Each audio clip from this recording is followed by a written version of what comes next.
Hello and welcome to the latest edition of the Event Management Journal podcast. My name's James Cannell and I'm here with my co-host Alan File today. Hi, Alan. Hi, James. Hi, Carl. Morning, everyone. Or afternoon. wherever you are. We're going to be speaking today to Kyle Rich, who's going to be talking to us about his co-authored article with Erin Sharp, Martha Barnes, Carol Phillips and Emily Romano. And it's called Municipal Perspectives on Collaboration in Regional Sport Event Hosting, a case study of the Niagara 2022 Canada Summer Games. Hi, Kyle. Hey, thanks for having me. Oh, thank you very much for giving us your time today.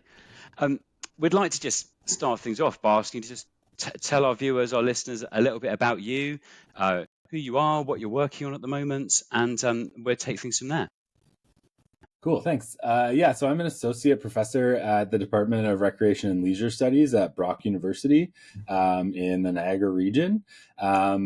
My research generally looks at sport policy and programming, sport and recreation policy and programming, and I'm particularly interested in kind of the geospatial, elements of this, so how different community contexts impact what policy implementation looks like, what programming looks like in and for those different communities. The kind of main project I'm working on right now is a policy implementation project. So looking at how sport policy in Canada has been implemented differently in different regions. So that's taken up a lot of my time right now, and I'm pretty excited about it. We're early stages, but I'm working with a great team on that, and thinking a lot about geography and politics and what that looks like in sport. Oh, thanks. And you know, it's really interesting here. The way you've introduced yourself as a researcher. You know, we don't have very fixed disciplinary identities a lot of the time in our areas. It's really nice to talk to somebody who's got an interest in policy and these kind of more macro level issues, because a lot of events research, as I'm sure you've seen, can be quite operational or quite on the ground, and so that's fantastic to hear that. Yeah.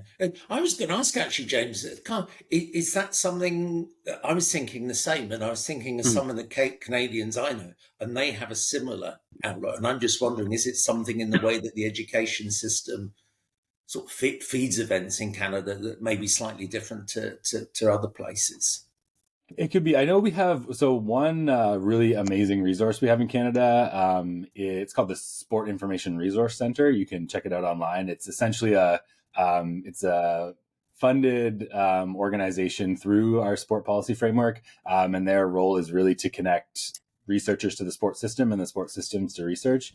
It used to be like the sport library, but it's much more of kind of a virtual thing now. So I think we do have a really good kind of framework for engaging with policymakers.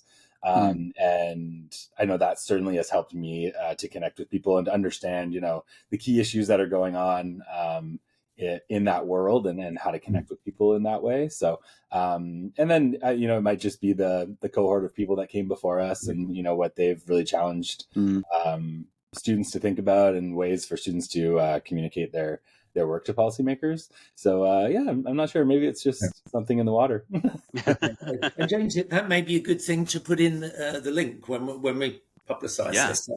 Yeah, definitely. Excellent. So how did you end up in events research, Kyle? What was it that brought you into events generally, or sports events? How did you end up here? Yeah, so I was thinking about this when you sent these questions over. I guess my original plan for my PhD, I was going to look at rural sport events and look at the impacts of rural sport events and how they reflect rural cultures and what that looks like in Canada. So I did my PhD with Dr. Laura Meisner at Western University. So she's an events person, and I was certainly came through in the events ecosystem. So did fieldwork and data collection as part of her projects during my PhD. So learned a lot about events, but then my own PhD work ended up being more about, policy making. So rural municipal policy making related to sport and recreation. So direction kind of veered a little bit away from events, but I was still involved in events there. And then, so some of my work since then, I came back to the rural events. I've done a few projects looking at rural hockey tournaments, actually, in Canada. And then this one here kind of built out of that. Thanks. It's funny when you say rural events in Canada, I just think you must have had some very long journeys in the bus to play competing teams. Yeah, or to do the research projects. I know, at one point I was working on 2 projects, one with a colleague who does social media research, and I sent them an email and they sent me the data back like the same day. And then I went to this event in rural Saskatchewan where I flew for 4 hours, rented a car, drove for another 4 hours, booked the only Airbnb in town, and had to like spend my week just getting to know people and trying to build trust so they would talk to me. So I remember thinking about the some of the complexities of doing a rural research compared to other kinds. It's funny. It's a small point of wildcard, but sometimes we forget this. And certainly in Britain, and even I'm in Florida, you can go to multiple events really, really easy, but you can't. Yeah, so it's a slightly different dynamic or something, slightly different pressures or challenges you have. I think, a lot of people don't realize the like size and scope of Canada and what rural means to some people in that context.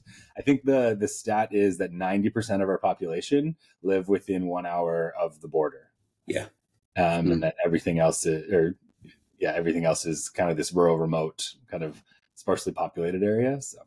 Yeah. Wow, because I think that was something that hit me when I started reading your paper, and I was like, okay, so what is this Niagara region? How big is this Niagara region? And it turns out pretty big, right? This isn't like I'm in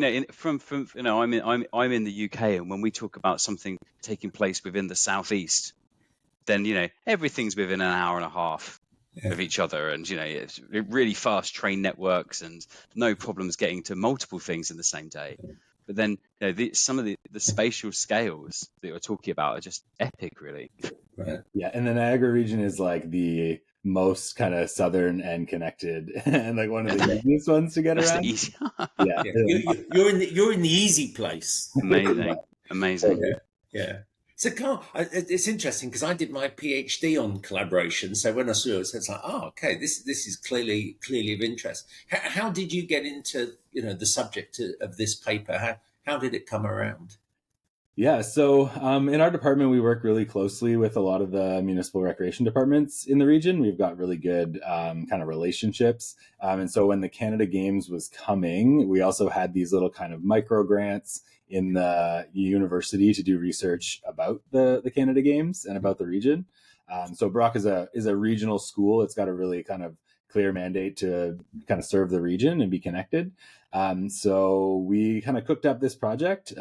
From my experience in the event kind of space, I knew that regional event hosting is a pretty kind of novel and interesting thing that gets talked about a lot, but maybe not always works out in the way, particularly not in the way that this event was laid out, where it was really the regional municipality who was hosting the event, or claiming that every municipality would be the host rather than just for specific events.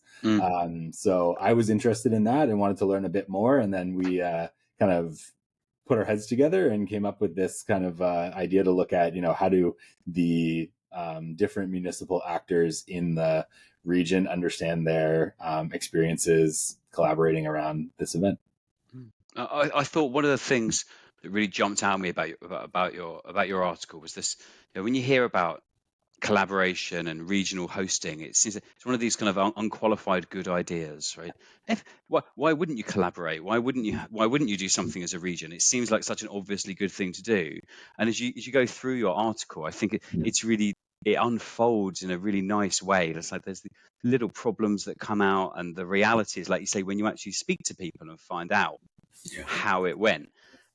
So what is it that we learn about regional hosting and regional collaboration from your article? How would you summarize all those different kinds of things that jump out in your article? Yeah, so we organized into kind of 4 sections. I think the first one that really stuck out was that this idea of being a region doesn't start with the bidding or the hosting process. So when we look at the Niagara region, the region itself was formed in 1970. So there's a long history of this kind of structure. So I think people in the municipalities in the region understood the idea of a region and felt like they were part of a region. They had this kind of shared identity. And that comes back to these political structures, right? Like they know that sanitation works at the regional level. They know we can work together to do these things in that way. But in parks and recreation or sport, there isn't a regional structure for that. So that idea in itself was new, but not the idea of working together with other municipalities and figuring out how to get things done. So I think that understanding of a region or having a regional mindset prior was an important kind of part of buying into the big idea. The second was thinking about variability in size and scope of municipalities and what they would be able to do. So, the one municipality we talked to, there's one person who oversees all the roads and parks and recreation. And that was their department. And so what happens in that municipality is going to look very different to, the biggest municipality that has, the big event hosting experience and professional sport teams that play out of it. So recognizing that everyone will have a different it's not an equal pie to be split up, but different people will engage in different ways from the outset. The way that they work together, so networked and communication throughout it, was something that emerged as really important. So although we talked about collaboration as this kind of like everybody working together, what ultimately ended up playing out was that we had this kind of dense communication network around the event organizers, so the host society, as opposed to the municipalities themselves. So they didn't really see themselves working with the municipality down the road. They just saw themselves working with the host society as kind of the powerful central actor who just asked for what they wanted and then they got it or didn't get it. So they didn't really collaborate in a kind of spread out way among the different but not at the bidding stage. I think you say in your article that there was more of a sense of togetherness at the start. Is that right? Yeah, well, there wasn't a host society at that point, right? So they were working together on the bid. There actually was an organization when they bid. It was called the Niagara Sport Commission. They did a lot of sport tourism work, but it was a regional organization that worked with actors in sport and recreation. But after they were awarded the bid, that organization actually folded. So it didn't exist anymore. So there was that structure and the way people were able to buy into it, but it was kind of replaced with the host society then. And the host society didn't facilitate connection between municipalities as much. No, it's really interesting, Carl, isn't it? It doesn't matter what you do in collaboration. What is always underestimated is how the dynamics change over the time span. So it's what you were saying, James, at the beginning, everybody's excited. It's a great idea. But then the realities of, I would say it's like working in a student group. The realities of being in a group, everybody sees it differently and everybody sees through their own lens. So the selfishness comes in really, really quickly, which you don't necessarily see at the sort of bidding or winning stage. And I think the other thing that always strikes me, because as I said, my PhD was on regional collaboration, and in a region, there's always a border somewhere. It doesn't matter where you put the region, there's got to be a border. And wherever you put that border causes so many problems.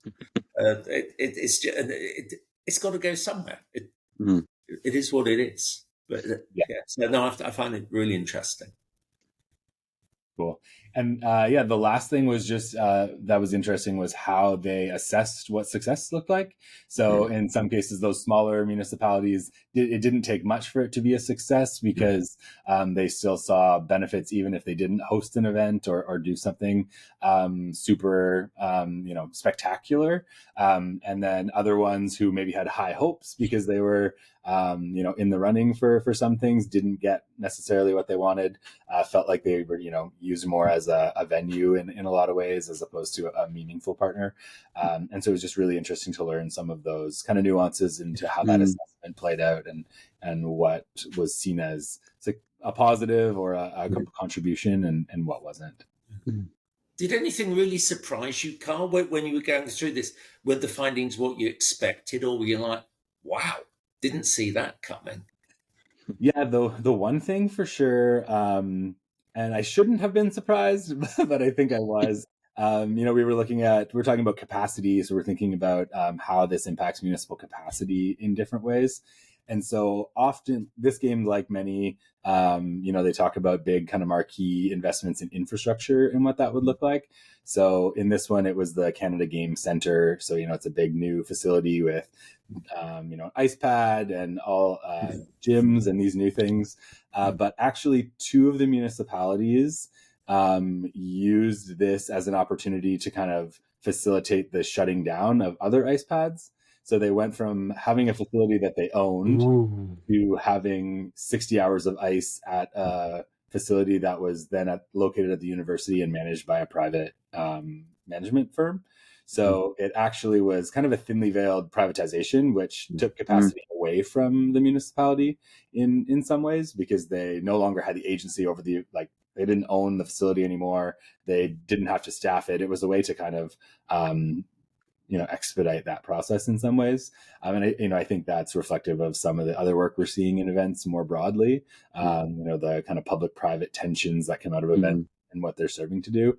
But that wasn't something that I was aware of until I started talking to people, and they were like, yeah, this helped us move our ice plan along. And the ice plan is actually to shut down ice and get rid of it. So that was something I wasn't aware of. And it wasn't a bad thing. It was things that municipalities were planning to do.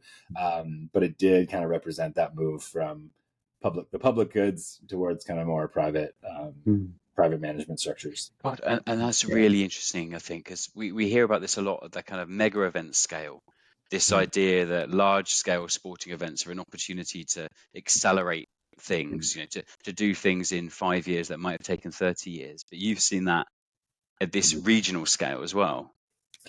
Yeah, and it was really seen, like that was seen as a success for many people as well. In terms of collaboration. So the new facility was put on the university campus, which, if you're familiar with the region, is kind of in the middle of nowhere, but it also makes it in the middle of several municipalities. So it's kind of on like the border of St. Catharines and Thorold. We joke, if you have to park in lot 2, you have to park in Thorold because you're in a different municipality from the university. So the new facility went right in the center. So it was actually described to us that this was a huge task to have the municipalities agree to put something almost outside of the municipality, like to invest in a facility that would be actually not in the municipality itself. So it was seen as a win in terms of being able to agree on something like that and place it somewhere kind of central. So definitely different perspectives to it. It's, the lens that you bring to it. But it was an interesting kind of part of the case study overall. Yeah. But based on what you've done, Carl, and obviously the findings that you've had, where do you go next with this? Because in many ways, there's so many different angles that you could take. Where do you see the next stage of research in this field? Yeah, so we looked at the perspectives of municipal parks and recreation actors generally, or they're involved in parks and recreation in some ways. In some municipalities, like I said, that was part of several portfolios that they might have fallen into. But we didn't look at policymakers. We didn't look at how that fit into kind of these broader plans. I think it would be really interesting to do a more kind of critical look at the power and politics of these plans and what it looks like and what the games did help to achieve. I think that would be certainly a next step or a thing to understand. The region itself too, it's kind of one of the more successful regional municipalities. Not successful, but we see some of the ones that were created, the kind of post World War II regional municipalities now that are either have outgrown the usefulness of a region or are trying to disband the region and spread it out.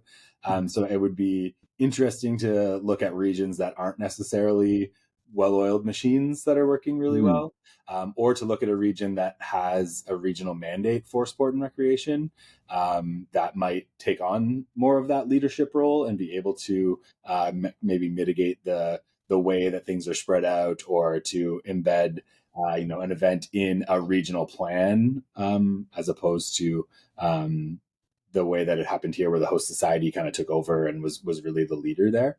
I think that would be interesting to see how that plays out in different contexts like that. And so do the municipalities that you're talking about in a Canadian context, are these movable feasts? Like, can a municipality grow, shrink, change? Just thinking about this in a UK context, these kind of regional boundaries are very historical. The idea that you might move the boundary of a county, terrible. I mean, I can't imagine there'd be riots on the streets, moving the boundaries between Yorkshire and Lancashire. But is this something that is more kind of entrepreneurial or contextual in Canada? Yeah, that's a great question, actually. So in Canada, I think if you ask many kind of political science people, they would say that we're very weighted heavily towards the federal in terms of power in politics. So often higher levels of government make decisions that are kind of imposed down. So the creation of regional municipalities was a post-World War II thing. We had all these little towns and villages that outgrew the size of a town or village, and then those borders got blurry. So a bunch of them were kind of put together and created in these regional municipalities, which created an extra level of government. So you have municipal, regional, provincial, federal. Okay. But that's not everywhere in the province. It's just in some of these kind of like key regions. But then in the province of Ontario in 2000, 2001, the provincial government essentially force amalgamated a bunch of municipalities. The idea was to reduce the number of paid officials, again, kind of move towards less kind of public infrastructure. And that was a forced amalgamation that happened across the province. So the one people know about is the city of Toronto. So the 6 boroughs became the super city of Toronto.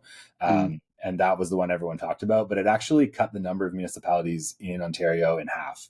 So a lot of rural areas were amalgamated where like 3 towns would be put together as one, but it wasn't on the scale of a region. Like it wasn't to create regions. It was just to say town A, B, and C are now just going to be one town with one council and one kind of process. So I don't think people love that. I think municipalities themselves and the people who live there saw that as a huge problem. But that was an idea that was kind of imposed from these higher levels of government. It's fascinating. I mean, I think because you see a lot of territories trying to innovate with these scales at the moment, and one of the things that's happening around the Olympics in Paris is it's been tied up with this Grand Paris plan to extend the metropolitan area of Paris out to its suburbs. It's really, really controversial. So just these different spatial contexts for events when it comes to looking at governance, I think fascinating. Yeah. And it's funny, just sitting here in the US, Carl, thinking one of the differences here, you don't really get regional stuff to the same degree because everything's at the county level. So it doesn't matter what state you're in. And it's primarily because it's tax raising. So all the statistics and all the money, it's all by county. So you get regional cooperation, but essentially the whole mindset is very county driven because the county mayors, they have a lot of power. So it gives it's a very clear boundary rather than sometimes the fuzzy regional stuff. Yeah, and I think in some different organization. Some American cities, I believe, are moving the opposite way, where they annexed a whole bunch of places because they thought it would increase the tax base, but then it costs too much to do like sanitation and maintenance. So now they're ex-urbanizing and cutting out the suburbs because they don't want them on their municipal budget. And it's funny, Carl. So I'm in the city of Orlando. That's exactly what's happening here. So Orlando's a really odd shape. You've got the metropolitan area, but the city is a really weird shape. And it's because they're buying up bits because they like the tax dollars. But after 30, 40 years, you realize actually it's very expensive to maintain. It's good at the beginning because there's a cash rush, but then you've got to service it. Yeah. And in the rural context, I've done some work before. And when one of the things that actually came out was after those forced amalgamations, people felt very strongly about like their arena. Right, like it was each little town had an arena that was a community center, and what they were worried about with forced amalgamation was one of the arenas would have to close and it would be mine. Yeah. And I would lose Yeah. that community center, which often didn't happen because they became these like political hot potatoes in these small towns that everyone was very kind of switched on to. So no, and every arena's going to have it. They're going to have their own team and their own support. And well, in some cases they don't even like they wouldn't have a like, we're talking really small municipalities of like 1,000 people or 600 right people. Okay. But the community center is the gathering place where people get together and would host it and would do these community things. So it's not like in other places, you know, where every town has a team and all the supporters. They have the space, right? They have. So it's not a local rivalry thing. It's not a us guys against you guys. It's the event space is a community space. Yeah, it's an infrastructure thing. You know, it's having that social infrastructure to come around or to come together around and participate in. So I think that was really interesting. That was the thing that I found was this, like these sport and recreation facilities were really important in these kind of political things that happened that mixed up these boundaries and created new places. That was the stuff they were really worried about. They didn't care. They knew garbage would get picked up. They knew the snow plows would come through, but they were, you know, don't take away my facility. Don't take away my facility. No, I completely get it. Okay, Carl, I think in many cases, you know, clearly for this paper, and I'm sure in others, you've had the benefit of a really good team. What about if you were a new researcher, just starting off? What advice would you give someone who's at the beginnings of their career, and maybe reflecting back on how you've developed? What advice would you give to a new researcher? Yeah, I think, slowing down and doing stuff really thoughtfully, you know, like digging into something and making it really good, not worrying about having to be part of it, do everything all the time. That's what I would think if I could tell myself some advice a little while ago. And then, you know, I think just meeting people and learning about what they do and, you know, taking that in and thinking about how that can direct you or make you better as well. You know, there's lots of people who I think do different kinds of research, have different kinds of approaches in terms of just how they approach their work in general. I think understanding how all of those different people navigate the ecosystem is an important skill as you kind of move along and you're working with all the people who are navigating it differently. So, you know, I think building those kind of relationships and learning from different people in different ways is a huge kind of also a thing that I think we're pretty fortunate to be able to do in the academic space. So I think those would be my insights. I mean, that's definitely some. We ask people this question at the end of every Everyone gives end a of every different podcast. answer. It's interesting, isn't it? It's always a different answer. I feel like when we get to the end of this podcast journey in 2047. There's something in this, isn't there? Maybe it's, you know, events academic careers for dummies book that we can put out or something like that with all these different things, all the tips we can collate. The last thing we like to ask can I just everybody. say, James, it's actually really refreshing to have a young. Well, you look young compared to us, Carl. It's really refreshing to have a young researcher say you need to slow down and do things properly. I really like that. All right. So you've got my tip for the day. It's good. It's good advice because I say, Carl, if you're coming into this career, it's a very long-term career. So slow down. Yeah. Advice I wish I'd had. Exactly. I've missed it. We like to ask everyone for a bit of a contribution to our podcast reading list when we get to the end of the show. Is there anything you think our viewers and listeners would be interested to read? Could be something from the journal, something from somewhere else, but something that might spur their thinking and their reading. Yeah, so this is a great question. When you sent it, I was like, "Oh, I'm glad I got it in advance, so I could prepare." But I have one on my desk that I was just recently reading. It was a research note by Andrew Smith on private events for public benefit. I think it kind of aligns with what we were talking about, you know, this public-private tension. That one specifically looked at parks and the role of events in parks.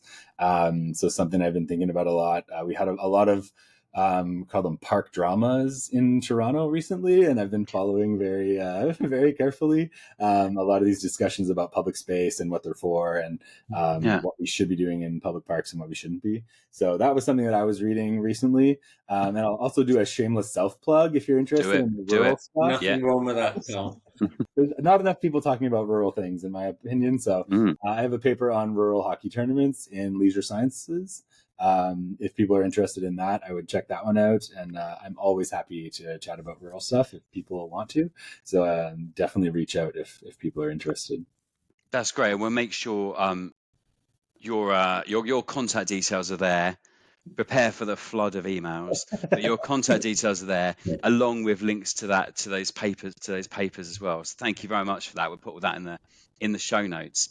Thank you very much for your time, Kyle. It's been fascinating to have a chance to talk about some of those policy and governance and institutional things and events that really, I think we don't do enough in our subject. So that's been really great. Thanks for your time today. Yeah, really good. Enjoyed it. Thanks, Carl. Awesome. Thanks so much for having me. Cool. And thanks to all our listeners and viewers, and we'll see you on the next show. Thank you.